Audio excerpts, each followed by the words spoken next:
regretting it. I thought I was brave. I went shopping for, hey, welcome everybody to the Ashes to Rubies conversational podcast.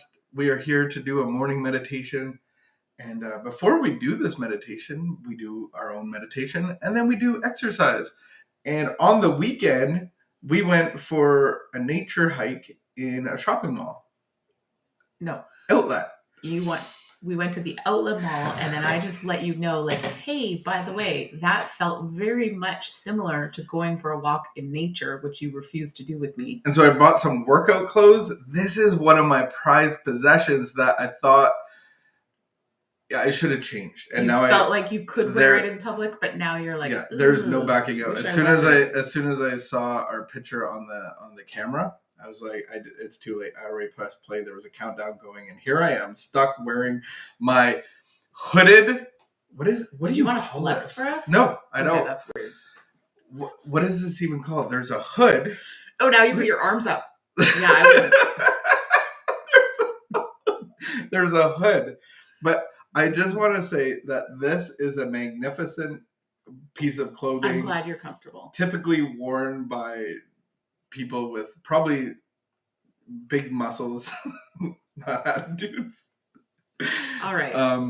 But yeah, now I feel very insecure. So you should just stick to go from with here. Being comfortable wearing what you're wearing. Yeah. Whatever. But this is a magnificent feeling item of clothing. There's like a so I'm wearing a hooded sweatshirt without sleeves, but it's very like whatever material that is fantastic. And so it was beautiful. I did legs today and doing squats with the bar on my shoulder with the hood was magnificent. I was like, it had its own padding. Man. Okay. Is that enough? Yeah, that's enough. Have I bothered you enough? No, it didn't bother me at all. I find it all very entertaining. Yeah, I feel super awkward, and I've only done it once. Do you think this is comparable to like if I showed up wearing like a really low cut shirt? I don't think people have a problem with that. I think people have a problem with boys wearing gym clothes outside. I think it's totally acceptable. Our culture has accepted women wearing gym clothes everywhere. Right now you feel like you're showing a little too much arm. I feel awkward. Yeah, I feel like I'm wearing my gym clothes on an occasion that I shouldn't be. So I don't think I would go to the mall in my outfit.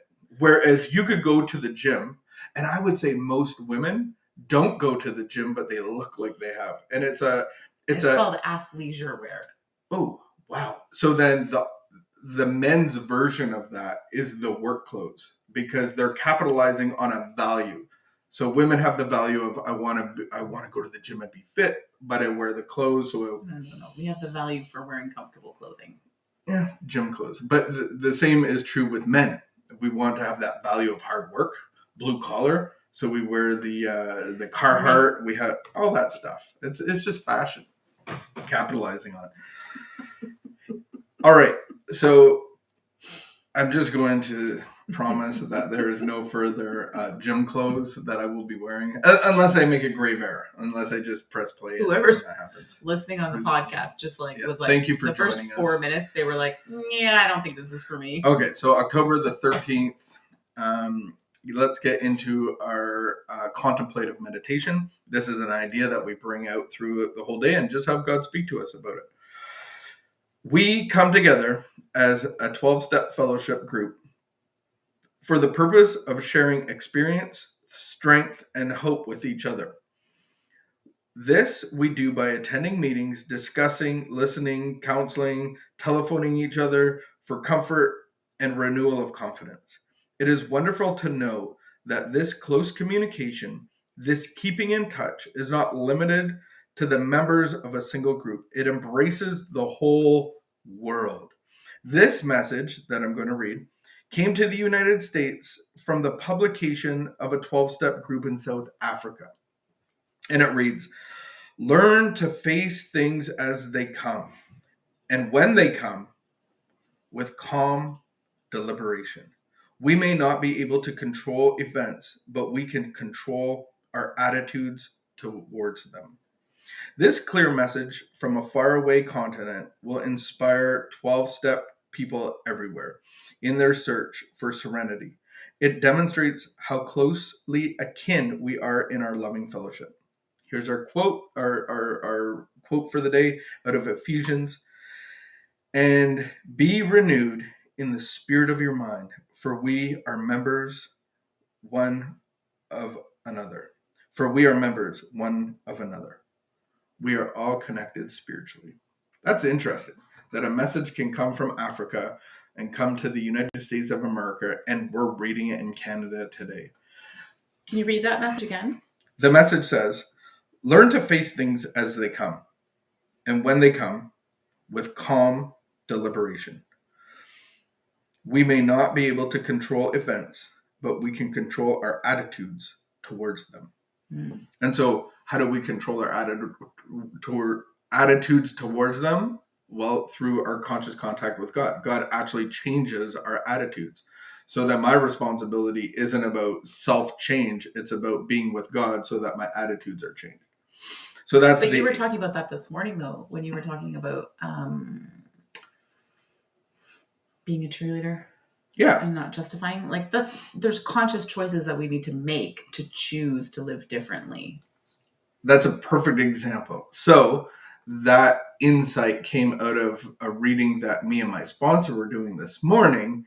And that's the importance of fellowship, of encouraging each other, of reminding each other, of spurring each other on, of being cheerleaders together in a fellowship where we all have the same spiritual connection. And so I think that the fellowship is super important. One little thing that I realized, I was going down studying different topics. And so I do that in the morning, and I did that for about 3 weeks, and I wasn't listening to any speakers of recovery, which I typically do.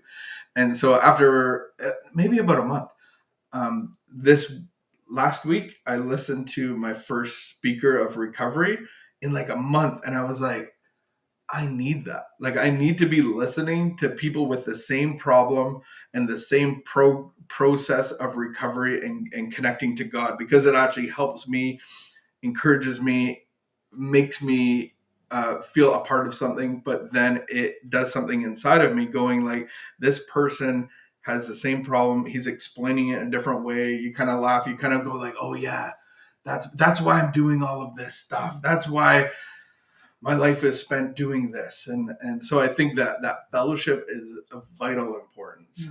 Fellowship being somebody with a group of people. And I think that God has created us to be herd people, not isolated little, what animal isolates itself? I don't know. Foxes? I don't know. I'm sure there's animals that just live by them. Snakes. They don't have a herd of snakes, but like we are created to be a herd. Do you remember hearing about those elephants? No, whatever. There's like a group of elephants that left for some reason, and then they traveled like really, really far. And like there was, I think like 13 of them or something. It was just in the last year. And they left, and they're all together. And they went into like villages, and like they're ransacking. You gotta watch it on YouTube. It's crazy. Like researchers don't know like why they're leaving. Like usually they can do like a thing, like they'll go, but they have this whole thing of like how they travel together. And then there's like, anyway, it was really fascinating watching some of those videos and just seeing like a couple of them went back. I think those were males, but then, the males. Some of the some of the younger males that aren't like the head males, like some of the younger males, I think left and went back, maybe because they want their own herd. Yeah. I forget, but yeah, it was just fascinating to me how for us, like we can kind of naturally have this, like a lot of us naturally have this like early childhood memory of just feeling like we don't fit in. Mm-hmm. We had this longing to be part of a herd. Mm-hmm.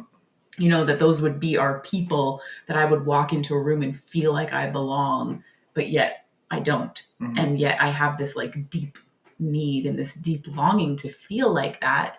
What I have learned is I need to like actually recognize that that's a lie, and then I have to like speak truth to myself and like be courageous and push past that immediate feeling of like, I don't belong.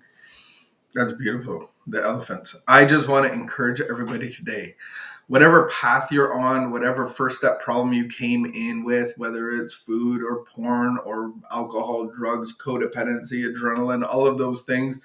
I know that for in my experience, I can go down other learning trails and really get into other stuff and grow in other spiritual areas of my life. But I think it's important for all of us, maybe once a week, to go to a meeting that is your fellowship, that is the same people as you.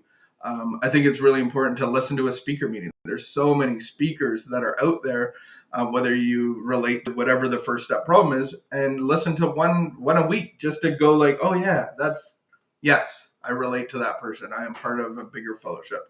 So let's leave you with that today is where is our fellowship? We have a group on Wednesday, today at noon. And we have a broader fellowship where there's people with all sorts of addictions, but we do an open share and then a time of being able to relate to that or ask questions. So join us at noon today. If you're somebody that is investigating or has an addiction or recovery, then come and join us and be part of the fellowship. Yeah, that's all we have today. That's all I have. That's all I have. Fellowship. Have a great day. Join a herd. Join a herd.